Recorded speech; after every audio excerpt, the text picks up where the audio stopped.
चिराग पासवान जी को पूरा देश की दुनिया मीडिया में देखी है बोलते हुए। अभी मैं उनका मीडिया दिखा दूं, क्या बोले हैं मीडिया के सामने। मेरे पिता और बाबा साहब अम्बेडकर का मूर्ति फेंक दिया। चिराग जी अपने पिता का अपमान का बदला नहीं ले सका तो वो किसका बदला लेंगे चिराग जी। क्या उन्हें दिखाई नहीं देता मणिपुर की घटना, जहां हजारों दलित और आदिवासी को घरों में आग लगा दिया गया और वहां नंगे घुमाया गया, और वहां सरकार किसकी है? बीजेपी की सरकार है। मध्य प्रदेश की घटना जहां बीजेपी की सरकार है और वहां एक दलित युवक को बीजेपी के शीर्ष नेता के द्वारा पेशाब पिलाया जाता, क्या चिराग पासवान को नहीं दिखाई देता? अभी ये हरियाणा में जो घटना घटी है दो समुदाय में, उन्हें दिखाई नहीं देता? क्या चिराग पासवान धृतराष्ट्र हो गए हैं? उन्हें दलितों की आवाज नहीं कानों में आवाज जा रही है? चिराग जी को वो दिन याद नहीं आ रहा जिस दिन उनके पिता का बीजेपी के लोगों ने मूर्ति फेंक दिया? वो ये दिन वो भूल गए? तो चिराग जी का मानसिकता इतना गंदा है कि देश की बहुजन समझ रहे हैं। चलनी दूसरे सूप से कि तुम्हारे में के गो छेद है, इन लोग की नैतिकता बची है क्या? जो हर हर मोदी का नारा लगाते थे वही लोग बरबर मोदी या गरवर मोदी का नारा लगा रहे हैं लोग। चिराग पासवान इन दिनों नरेंद्र मोदी के साथ हैं, लेकिन वो जब जब पटना आते हैं कार्यकर्ताओं से मुलाकात करने के लिए, चुनावी रणनीति बनाने के लिए, तो वो सबसे पहला हमला मुख्यमंत्री नीतीश कुमार पर करते हैं। मुख्यमंत्री नीतीश कुमार को बताते हैं, पहले तो उन्होंने चुनाव में कहा कि जेल जाएंगे, उसके बाद अभी कह रहे हैं कि इनके अंदर जो सियासी आत्मा है वो मर चुकी है। तरह तरह की बातें चिराग पासवान करते हैं। साधु पासवान जी परिवार के आदमी हैं, आप चिराग पासवान को समझाते नहीं हैं? जब आते हैं मुख्यमंत्री और आप ही की सरकार पर हमला करते हैं। देखिए, चिराग पासवान जी का जमीर मर गया है। कुछ लोग जमीर बेचकर और अपना स्वाभिमान गिरवी रखकर राजनीति करते हैं। आज किस मुंह से चिराग पासवान बिहार के मुख्यमंत्री जी को और हमारी सरकार को राष्ट्रपति शासन की मांग करते हैं? किस मुंह से? क्या उन्हें दिखाई नहीं देता मणिपुर की घटना, जहां हजारों दलित और आदिवासी को घरों में आग लगा दिया गया, नंगे घुमाया गया, और वहां नंगे घुमाया गया, और वहां सरकार किसकी है? बीजेपी की सरकार है। क्या चिराग जी को दिखाई नहीं देता मध्य प्रदेश की घटना, जहां बीजेपी की सरकार है और वहां एक दलित युवक को बीजेपी के शीर्ष नेता के द्वारा पेशाब पिलाया जाता? क्या चिराग पासवान को नहीं दिखाई देता? अभी ये हरियाणा में जो घटना घटी है दो समुदाय में, उन्हें दिखाई नहीं देता? क्या यूपी हमारा जो पड़ोसी राज्य है उत्तर प्रदेश, जहां का मुख्यमंत्री योगी जी हैं, क्या उन्हें चिराग जी को दिखाई नहीं देता? क्या चिराग जी अपने सत्ता में चूर हो गए हैं? क्या चिराग पासवान धृतराष्ट्र हो गए हैं?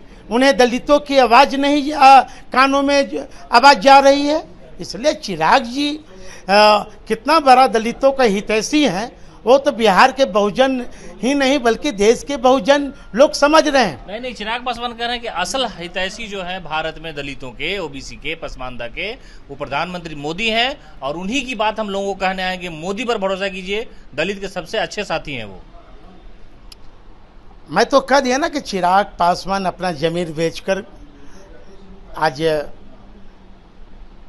गोडसे के खानदान के साथ हैं। चिराग जी को वो दिन याद नहीं आ रहा जिस दिन उनके पिता का बीजेपी के लोगों ने मूर्ति फेंक दिया? वो ये दिन वो भूल गए? कहें कि आप ही लोग साथ दिए, प्रधानमंत्री का फोटो लगा के बोले थे कि जब मैं अकेला था, पिताजी मर गए थे, तो आप ही मेरे साथ थे। आप झूठ बोल रहे हैं। आप चिराग पासवान जी को पूरा देश की दुनिया मीडिया में देखी है बोलते हुए। अभी मैं उनका मीडिया दिखा दूं, क्या बोले हैं मीडिया के सामने। चिराग जी ने आरोप लगाया था, यही बीजेपी के लोगों ने मेरे पिता और बाबा साहब अम्बेडकर का मूर्ति फेंक दिया। चिराग जी यही बोले थे आप ही लोग के मीडिया में कि बीजेपी का शीर्ष नेता का नाम बताऊंगा। चिराग जी अपने पिता का अपमान का बदला नहीं ले सका तो वो किसका बदला लेंगे चिराग जी। इसलिए चिराग जी दलितों का मठाधीश नहीं है, बल्कि जो रक्षक है वो आज रक्षक भक्षक बन बैठा है। और देश का प्रधानमंत्री जी कितना हितैषी हैं, खासकर दलितों और मुस्लिमों का, वो देश की बिहार की जनता जान रही है। मैं चिराग पासवान कह रहे हैं साधु जी कि सारा दलित चिराग के साथ है, सारा वोट मोदी का है। तब काहे उनका संसदीय क्षेत्र है जमुई का तारापुर में 4000 वोट आता है, जहां स्वर्गीय रामविलास पासवान जी का नानी घर है कुशेश्वर स्थान, वहां जमानत जब्त हो जाती है। जब पासवान के नेता ही हैं तब पिछले आम चुनाव में 134 विधानसभा में उम्मीदवार खड़ा किए, सबकी जमानत जब्त हो गई। चिराग जी से पूछिए ना कि बीजेपी यही इतना बड़ा हितैषी है तो आज हमारा प्रमोशन में आरक्षण रुका हुआ है, आज हमारा निजी क्षेत्र में आरक्षण नहीं है, आज हमारा संविधान खतरा में है, आज हमारा जुडिशियल में आरक्षण नहीं है। यही चिराग पासवान बोले थे ना कि संपन्न दलित आरक्षण छोड़ दो। यही चिराग पासवान बोले थे ना कि दलित तो हल खेत में जोत लेगा लेकिन ब्राह्मण हल नहीं, खेत हम ब्राह्मण नहीं हल जोत लेगा। तो चिराग जी का मानसिकता इतना गंदा है कि देश की बहुजन समझ रहे हैं। अच्छा, एक और सवाल है कि अभी पिछले दिनों जो है ये नेता विपक्ष विधान परिषद में सम्राट चौधरी वो देश के गृह मंत्री से जाकर के उन्होंने अमित शाह जी से मुलाकात की और जो बिहार की स्थिति है उससे अवगत कराया और कहा कि बिहार में बड़ी स्थिति खराब है। इस मुलाकात को आप क्या समझते हैं? देखिए, अब बीजेपी के साथियों को अब क्या बचा है? जनता को तो हित बात नहीं करना, सिर्फ सड़क पर धरना प्रदर्शन करना। वो भी नहीं करने देता, आप तो पीट देते हैं। नहीं पीट देता तो ये बताइए ना कि उसमें शिक्षक के समर्थन में उतरे थे, शिक्षक लोग क्या कहाँ थे? एक भी शिक्षक थे?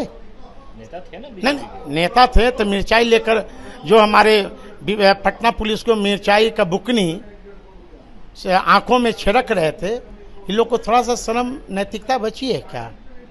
कहानी ये सम्राट चौधरी जी मणिपुर की घटना पर अपनी सरकार से इस्तीफा मांगते हैं।